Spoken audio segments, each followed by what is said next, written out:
This is an NBC News special report. Good morning, everyone. I'm Laura Jarrett alongside Joe Fryer here in New York. We have breaking news out of Israel this morning where Hamas has launched a surprise attack within Israel's borders overnight. First, launching rockets from the Gaza Strip, then sending militants into the streets of the southern part of Israel. Hundreds of people have been injured. Several have been killed, but that number could be much higher. You are looking at live pictures there. Let's go right to NBC's Raf Sanchez, who is in the south of Israel. Raf, good morning. What is the latest where you are? Joe, Laura, good morning. Israelis woke up today to find their worst nightmares had come true in the form of a massive surprise attack by Palestinian militants from Gaza. As we speak, Palestinian gunmen are inside Israeli cities and towns, something we have never before seen on this scale, and they are fighting running gun battles against Israeli ground forces. Hamas, the major Palestinian militant group that controls Gaza, says they have taken Israelis hostage and they have taken them back inside of Gaza. Now, the Israeli military says this infiltration came by land, by sea, and by air in the form of Hamas gunmen on paragliders infiltrating into Israeli territory. And this was done under the cover of a barrage of more than 2,000 rockets fired in the early hours of this Shabbat morning. Guys, I wanted just to explain to you what the scene is where we are right now. We are on one of the major highways in southern Israel. You would expect this road to be full on a holiday weekend, and instead you can see behind me, this is an Israeli military checkpoint. Israeli forces here are searching all cars that are going past because they do not know at this point where these Palestinian gunmen are, and they are afraid these gunmen may try to be getting north towards Tel Aviv, towards Jerusalem.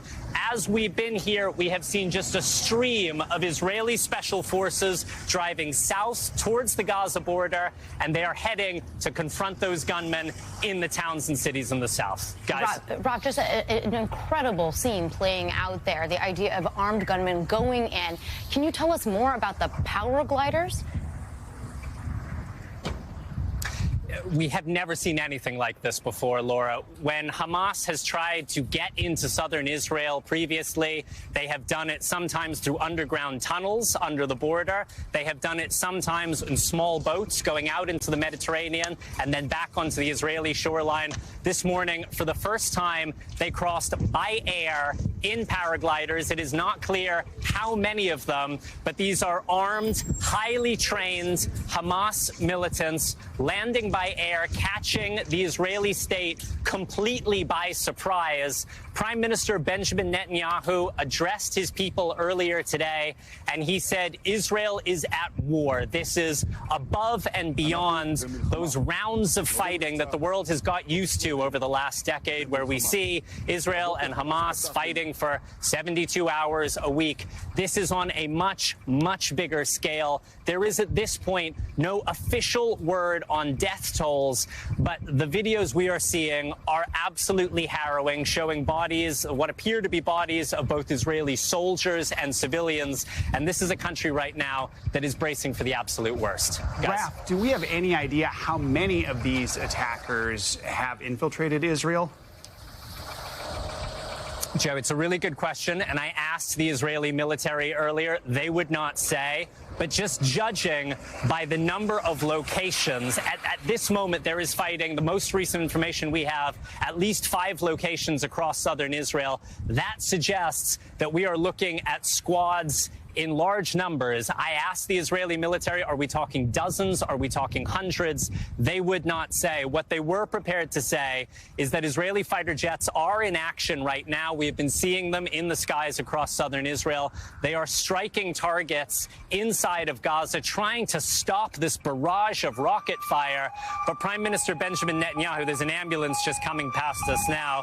Prime Minister Benjamin Netanyahu says what is going on right now in terms of Israeli airstrikes in Gaza is only the beginning of what will be a major, major Israeli retaliation. But guys, the priority for the Israeli military right now is to regain control of these cities where there are still Israeli civilians inside, and nobody at this point knows the scale of the death toll. Right, Guys. that's got to be the first priority, obviously, Raf. Do we have a sense of exactly how many people were taken? I know you told us that they were going across the border, making sure, obviously, that no more people are taken essentially as hostages. Do we know at all right now?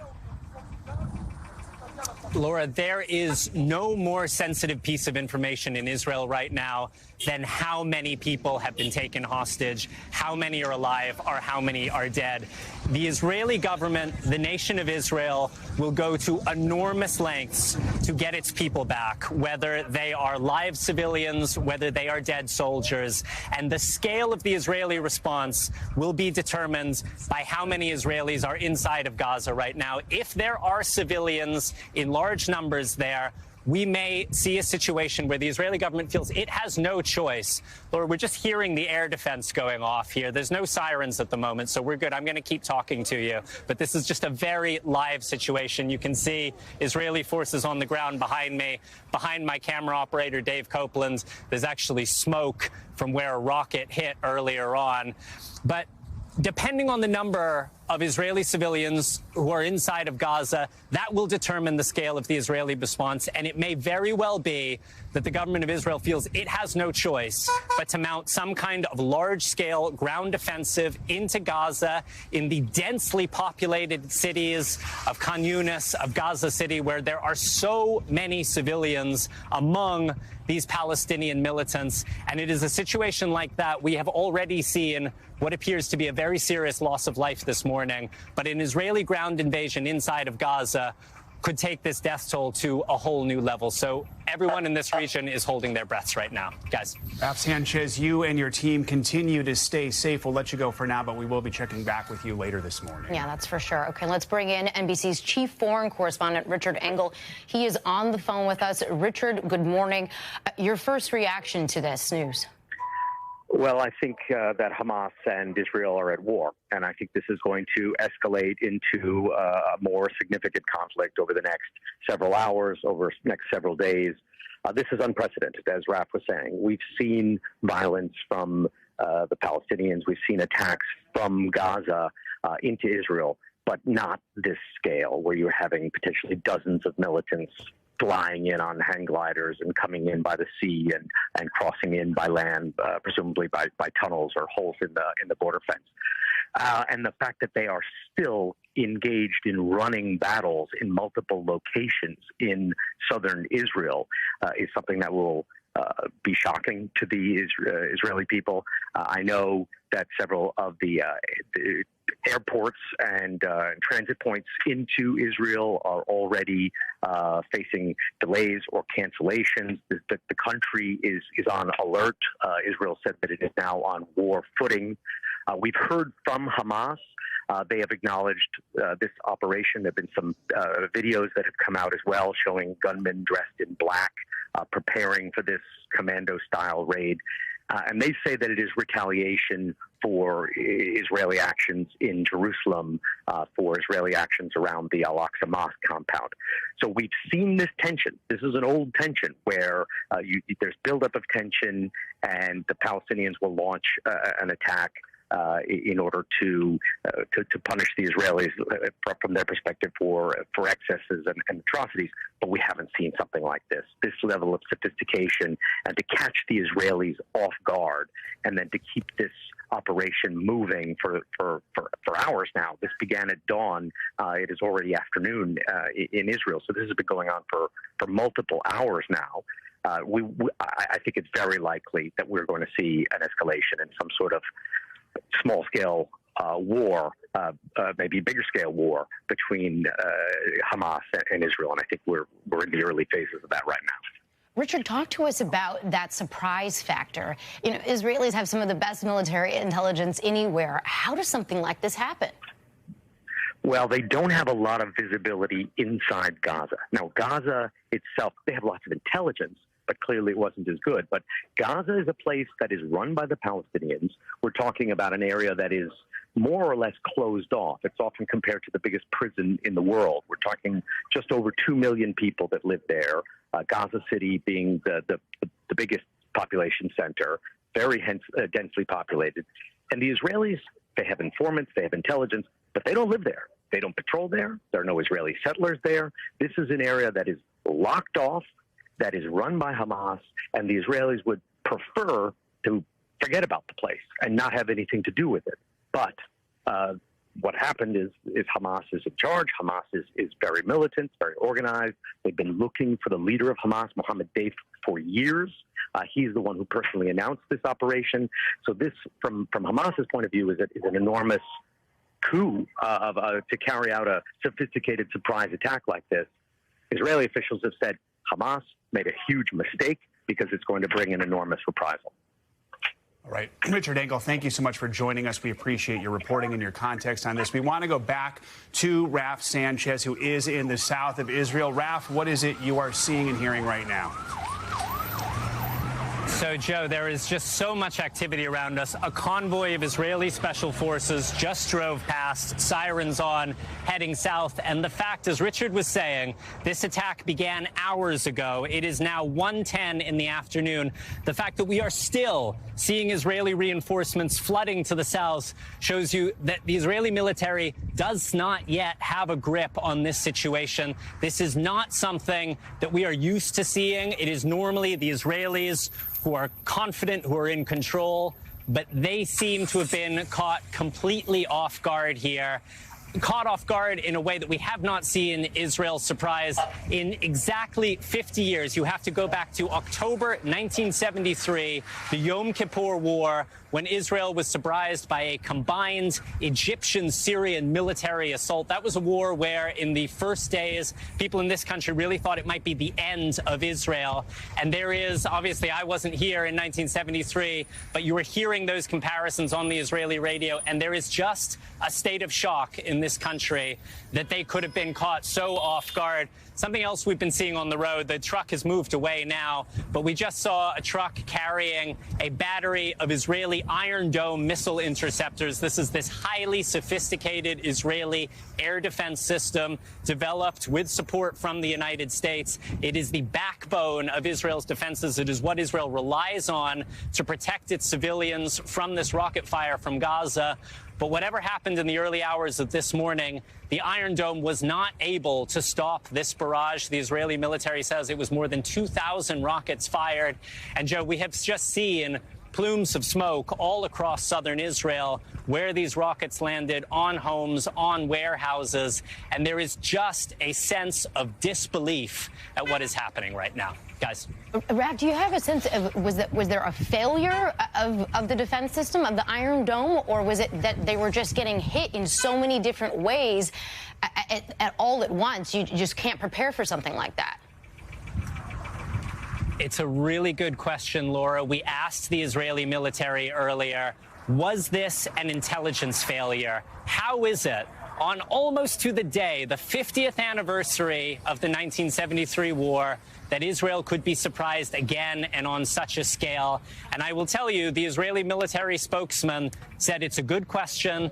He declined to answer it, but he said that there is going to be a lot of time to ask very hard, very probing questions about what happened here. But right now, their priority is this live firefight going on in cities to the south of me, and potentially a massive hostage rescue operation, both inside of Israeli cities, but potentially inside of Gaza as well. Guys. Raf, this is an area that is familiar with conflict. Help us understand, put into context what's happening right now, how that fits into the historical context of conflict in the region.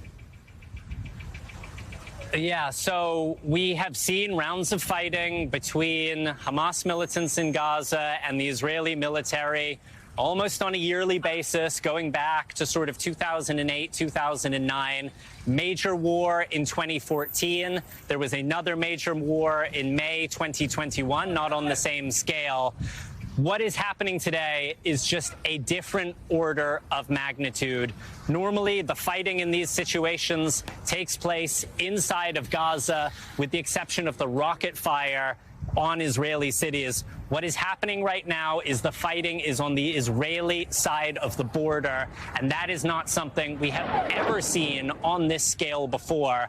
Just to give you a little more historical context, during that war in 2014, one Israeli soldier Excuse me, going back into the early 2000s, one Israeli soldier, a young man named Gilad Shalit, was captured by Hamas militants. He was taken inside of Gaza. He was held for years there, and Israel, unable to rescue him by force, was ultimately forced to release more than 1,000 Palestinian militants to secure him. And that gives you a sense of the value Israel places on the lives of its people.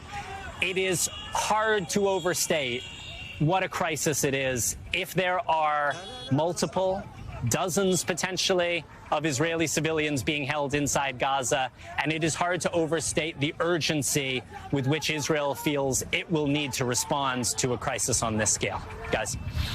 All right, Raph, stay safe there. We are going to come back to you regularly throughout the morning. We want to turn now to our chief foreign affairs correspondent, Andrea Mitchell, joining us by phone. Andrea, good morning to you. I imagine this was not what you thought you would wake up to on a Saturday morning.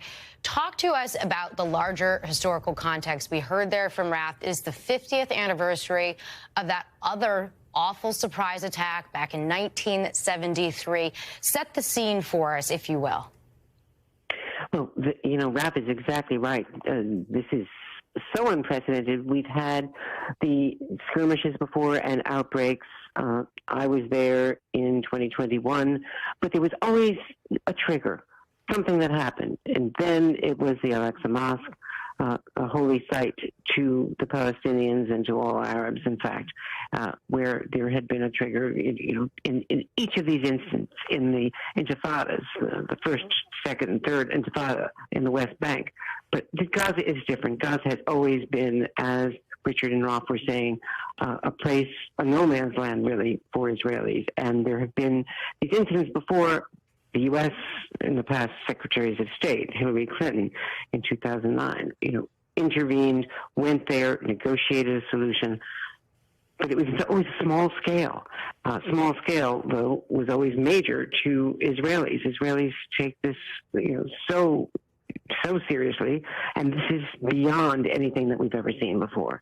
And it is on the 50th anniversary of the Yom Kippur War, which is something that people were holding conferences here. I was at one in New York on Thursday at the Council on Foreign Relations with the former Israeli Prime Minister and other officials from both my journalist colleagues. So it was always an academic exercise on the anniversaries of the Yom Kippur War, never anything like this. And again, there was a lot of tension growing in the West Bank and elsewhere in the country, because of growing friction between the Palestinians and the Israelis, because of the most right-wing coalition, Netanyahu's coalition, possibly taking more land, because of the settlement conflicts. But that was in the West Bank. Gaza has been something that Israel, as Richard Engel was saying, would prefer to ignore because it is ungovernable. And it's always been a tragedy from the Palestinian perspective. And there's this division between Hamas, which runs Gaza, which has always been the most radical of the Palestinians. The other piece of this is that there has been really no Palestinian strong leadership for many, many years. No negotiations really between the Palestinians and the Israelis since 2014. And they have been tentatively talking, intensive negotiations, actually, which haven't reached anything other than a framework for a very different kind of resolution of the Israeli-Arab situation between the Saudis and Israel, recognition by Saudi Arabia and Israel, which people in Israel have been saying, and some in the Netanyahu coalition, Netanyahu himself has been saying would be the end of friction in this region, something that hard right members of the coalition have opposed. But that's the kind of thing that has been discussed at the UN when we were there just a few weeks ago. The surprise aspect of this is also shocking. You've been talking about the Iron Dome. The Iron Dome has been, virtually impenetrable. There have always been one or two stray rockets